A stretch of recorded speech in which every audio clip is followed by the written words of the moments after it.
Des Step Touch à l'indépendance financière. Bienvenue dans ce podcast. Une émission que tu vas écouter en voiture lors d'un déplacement pour un coaching à domicile, pendant ta séance ou peut-être pendant la pause entre deux rendez-vous. Ce podcast s'adresse particulièrement aux coachs sportifs qui souhaitent changer de vie, arrêter de travailler pour un patron, aider davantage les gens à se reprendre en main et surtout devenir libres financièrement.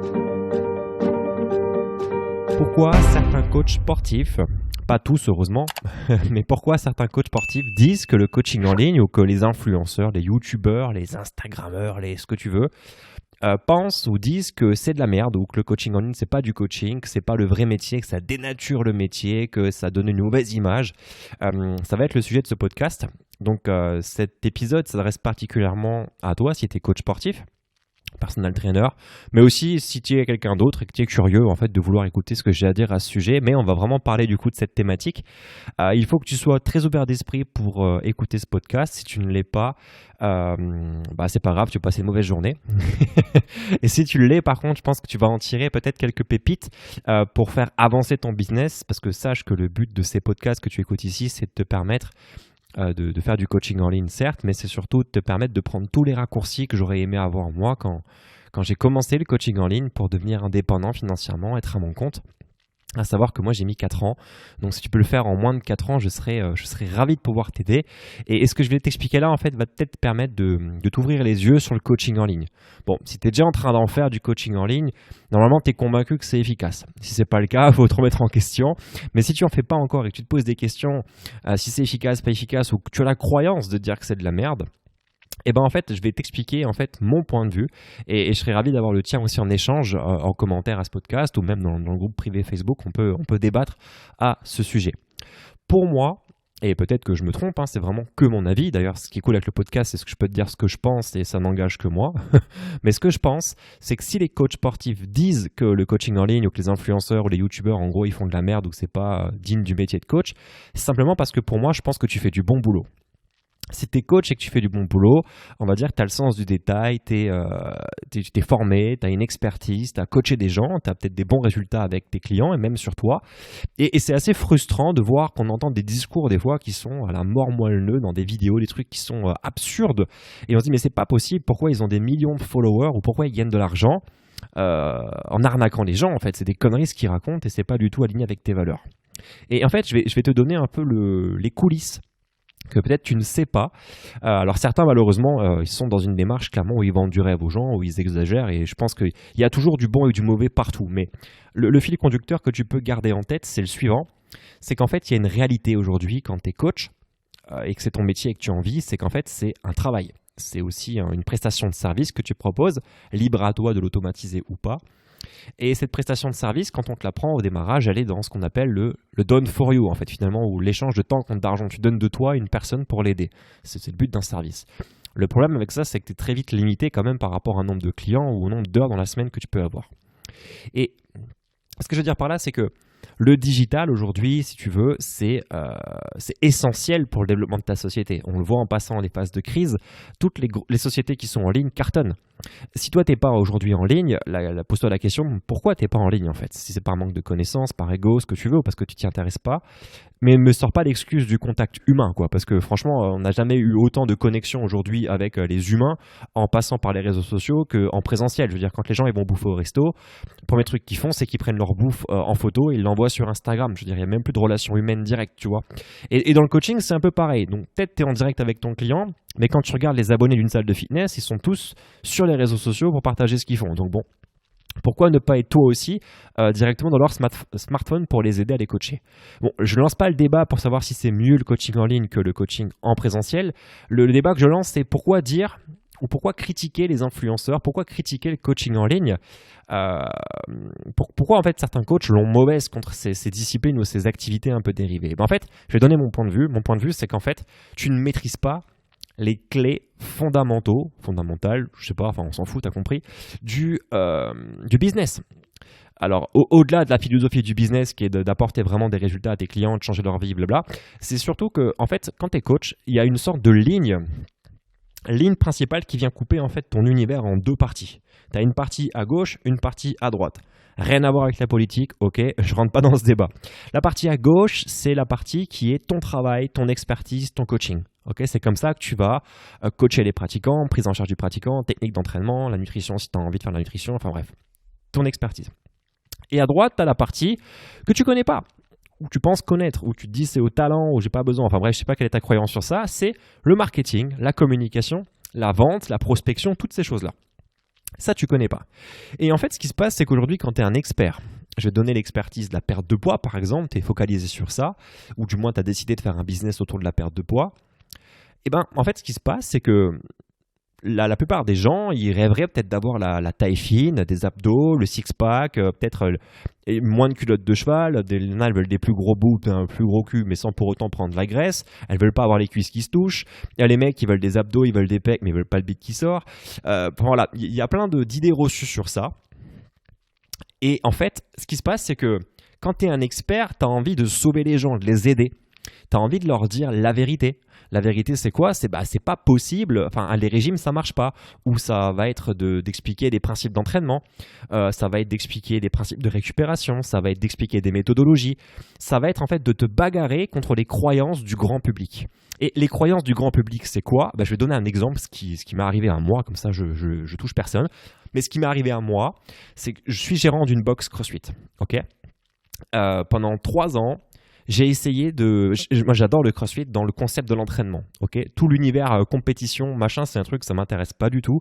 Pas pour une question de niveau, mais c'est pas mon délire en fait. Quand j'ai fait coach sportif, c'est pas pour faire de la compète. Moi j'en ai fait avant de la compète en gym et j'ai pas voulu faire mon métier pour faire de la compète. Donc quand je suis arrivé dans le CrossFit, je connaissais pas cet univers de compétition. J'ai découvert en fait l'entraînement et je me suis dit c'est génial pour aider les gens, pour les désédentariser, pour régler des problèmes de dos, pour des problèmes de posture, pour améliorer la force, les qualités physiques. J'ai adoré ce concept.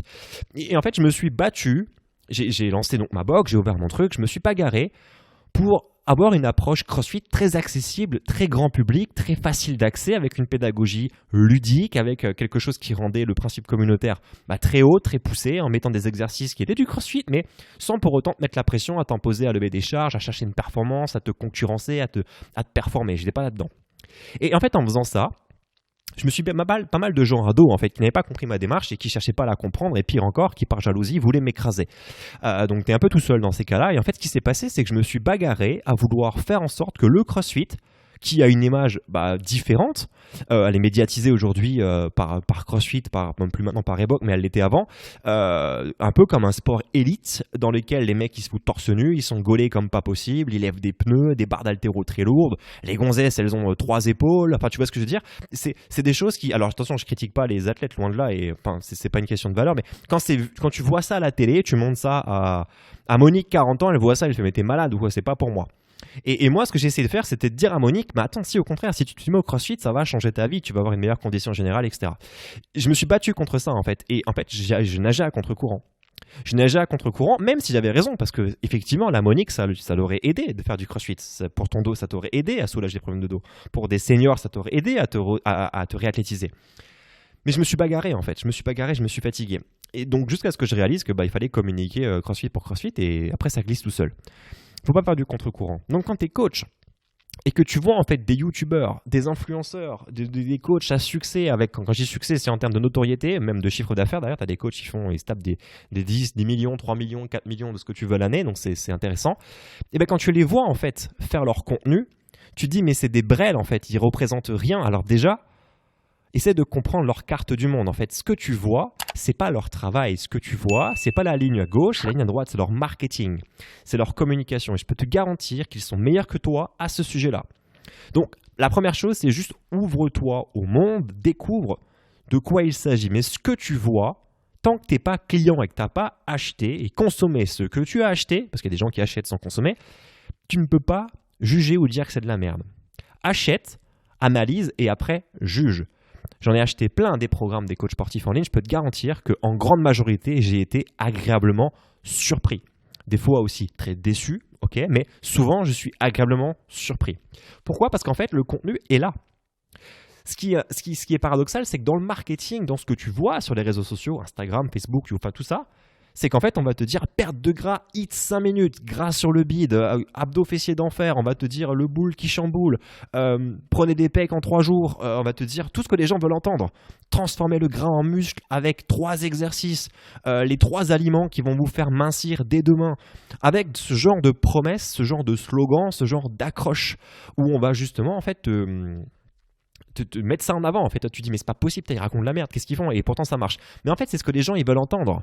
Si tu veux, en fait, il y a la réalité qui est ce que les gens veulent. Les gens, s'ils veulent perdre du poids, en fait, ils aimeraient le faire sans changer leur hygiène de vie, sans changer leurs habitudes, sans manger plus sainement. Enfin, ils veulent rien changer, ils veulent juste maigrir, et pour ça, ils seraient prêts à acheter pour que ça marche de suite. Tu vois, j'achète un téléphone, boum, il est à moi. Bah là, ils veulent acheter de la perte de poids, boum, j'ai acheté moins 20 kilos. Sauf que ça marche pas comme ça. Mais les gens seront prêts à faire ça. Et c'est d'ailleurs pour ça qu'il y a plein de business sur des pilules, sur des régimes et ce que tu veux, parce que c'est le raccourci. C'est-à-dire que le mec qui vend ça, c'est un raccourci pour justement que le consommateur il ait son résultat le plus rapidement possible ou qu'il croit qu'il l'est. Et d'ailleurs, quand tu achètes une cure de je sais pas quoi, Weight Watchers ou je sais pas ce que tu veux, Herbalife ou autre, eh ben il joue sur ça en fait. Il t'explique qu'en bouffant un shaker le matin, t'es tranquille, tu vas maigrir. Enfin, je tire les traits volontairement, mais je rentre pas dans le débat de savoir si c'est bien ou pas, mais je peux te garantir que quand ils te livrent leurs produits, ils vont t'expliquer que c'est bien de se rapprocher d'un coach sportif, que c'est bien de bouger, que c'est bien de manger sainement à côté, tu vois, ils se dédouanent un petit peu. Mais dans le marketing, ils en parlent pas de tout ça, tu vois. Et en fait, toi aujourd'hui en tant que coach sportif, tu aurais peut-être tout intérêt en fait à communiquer comme toutes ces personnes, à communiquer en fait comme ce que ton client il aimerait entendre. Et si tu communiques de la manière de ce que ton client il veut entendre, bah il va t'écouter. Par contre, si tu lui expliques des choses qu'il n'a pas envie, genre tu lui expliques qu'il faut changer ses habitudes de vie, qu'il doit manger plutôt des légumes, qu'il doit compter ses calories, si tu lui dis dans ton marketing, on va prendre ce principe, ça va être très très clair, alors c'est pas un principe sportif, mais c'est un principe de nutrition, pour perdre du poids, alors que tu remettes, on pas mes causes ou pas, mais enfin, normalement j'ai quand même un DU en nutrition, donc je sais un peu de quoi je parle, le principe de la perte de poids, c'est quand même les calories. Je veux dire, si tu manges plus de calories, tu prends du poids, si tu en manges moins, tu perds du poids, enfin par rapport à ton métabolisme et ta dépense journalière. Bon, c'est aussi simple que ça, hein.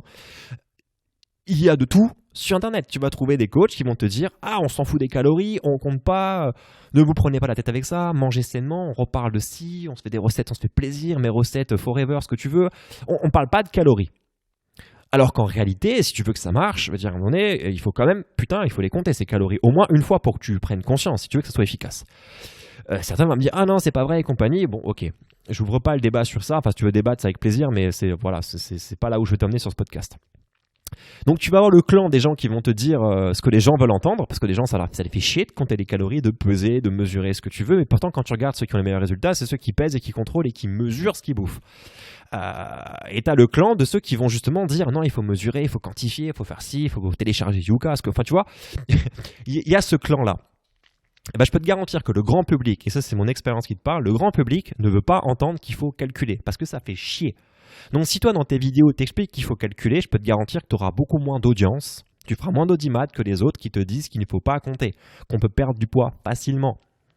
C'est juste une question de marketing, c'est pas une question de qualité.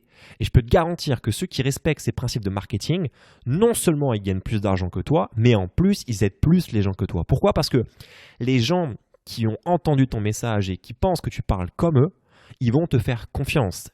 Et c'est là où tu peux, toi, décider vraiment d'impacter le monde. C'est que si tu captes leur attention, plutôt que de les laisser les mains avec des coachs ou ce que tu veux qui, eux, maîtrisent pas et qui abusent, parce qu'il faut aussi te dire qu'il y a des gens qui abusent de ça, c'est-à-dire qu'ils vont faire des fausses promesses, transformer le gras du bide en muscle, et dans leur programme, ils vont te faire faire des crunchs pendant 3 mois. Donc le programme, c'est de la merde, tu vois. Et ça existe, malheureusement. Et c'est de ta responsabilité à toi, aujourd'hui, si tu es coach, de justement communiquer comme ces gens-là pour attirer les gens, pour attirer leur confiance. Et lorsqu'ils rentrent dans ton programme de coaching, donc c'est-à-dire qu'en fait, quand ils vont franchir la barre qu'il y a au milieu, là, la ligne entre la gauche et la droite, quand ils sont passés par ton marketing, ta com et ta vente, quand ils ont payé, c'est ta responsabilité de leur donner la vérité pour vraiment les aider, en fait, qu'ils comprennent ce qui se passe. Et c'est quand tu fais ça, en fait, que ton business il prend une autre tournure. Tu comprends ? Donc c'est hyper important de ne pas confondre les choses. Donc avant d'aller critiquer le coaching en ligne ou avant d'aller critiquer ces coachs qui essaient de faire du marketing, regarde un peu comment ça fonctionne en fait. Même si tu as raison parce que c'est facile quand tu es un expert de critiquer quelqu'un qui fait du marketing. Je veux dire, si demain t'expliques, tu fais une vidéo qui dit voilà, on va essayer on va voir 5 aliments brûle-graisse dans le truc pour faire ça. L'ananas il permet de faire ça, le citron il fait ça, l'avocat il fait ça, ce que tu veux. Toi, en tant qu'expert, tu peux arriver, tu peux le dégommer le mec en fait, tu peux l'atomiser. Mais sauf que tous les deux à ce moment-là, vous n'avez pas la même communication. Toi, tu es un expert et tu communiques comme si tu coachais. Et lui, c'est un expert et il communique comme s'il faisait du marketing. C'est pas la même chose. Et c'est important du coup de savoir un peu ce que vous regardez sur les médias sociaux et de ne pas vous laisser endoctriner. Et si vous pensez aujourd'hui que ces influenceurs, que ces coachs qui ont une grosse communauté, qui communiquent comme ça, si vous êtes en train de vous dire, vous justement, ah ouais, non mais c'est pas moi me me verrai pas raconter des conneries pareilles, donc je fais pas de coaching en ligne, en fait, voyez plus loin que tout ça et remettez-vous en question. Et dites-vous qu'en fait, ces coachs-là, ils ont peut-être un contenu de qualité derrière lorsqu'on devient un client. Et peut-être vous auriez tout intérêt à vous inspirer de ça pour passer un message à votre sauce qui permettrait d'aider les gens. Et ça ferait peut-être la différence pour vous dans votre business. Donc voilà un peu pourquoi, selon moi, et c'est mon avis, pourquoi on critique du coup les coachs en ligne, pourquoi on critique du coup les influenceurs, les youtubeurs, qui selon moi font du très bon travail en termes de communication, en termes de branding, en termes de copywriting. Pour moi, ce sont des exemples. Alors bien évidemment, le modèle influenceur, c'est pas un modèle que j'aimerais avoir parce que la plupart, ils croulent sous le travail. En fait, ils n'ont pas le mindset de l'entrepreneur. Ils ont certes des business à succès et ils font plusieurs millions d'euros, mais ils ont pas de vie en fait. Ils sont collés sur ça, ils travaillent beaucoup, ils sont tout le temps surbookés. Peut-être que ça leur plaît ou pas, ça j'en sais rien, je les fréquente pas personnellement. Je connais des gens qui les fréquentent, mais en tout cas voilà, c'est pas une vie que j'aimerais avoir. Et ces gens n'ont pas le mindset pour pouvoir commencer à mettre en place des processus pour devenir un vrai chef d'entreprise et déléguer des choses, automatiser des choses pour profiter de la vie, en fait, avoir du temps. Parce que finalement, ils sont un peu devenus influenceurs par la force des choses, parce qu'ils aiment partager ce qu'ils font. Et à partir du moment où tu aimes partager ce que tu fais, tu prends une habitude de partage de ta propre vie. Et quand ça marche, c'est une spirale. Donc bon, c'est pas forcément la vie que j'aimerais avoir. D'ailleurs, on pourrait faire un podcast sur ce sujet. Est-ce qu'il vaut mieux être influenceur ou alors coach en étant plutôt discret et faire de l'argent? Bon, ça pourrait être intéressant de lancer un débat sur ça. D'ailleurs, si c'est une idée qui t'intéresse, tu peux commenter ce podcast. Là, tu trouves la rubrique commentaires et tu dis ça m'intéresse ou tu me poses ta question. Je le traiterai avec grand plaisir. Donc voilà, ne critiquez pas forcément sans savoir. J'espère que ce podcast a pu vous ouvrir les yeux. Je vous encourage en tout cas à rejoindre le groupe Facebook dédié aux coachs sportifs en ligne pour qu'on puisse échanger à ce sujet-là. Le lien est dans la description à ce podcast. Je vous souhaite de passer une très très belle journée. C'était Michel Baudin pour le podcast du Step Touch à l'indépendance financière. Passez une bonne journée. Ciao.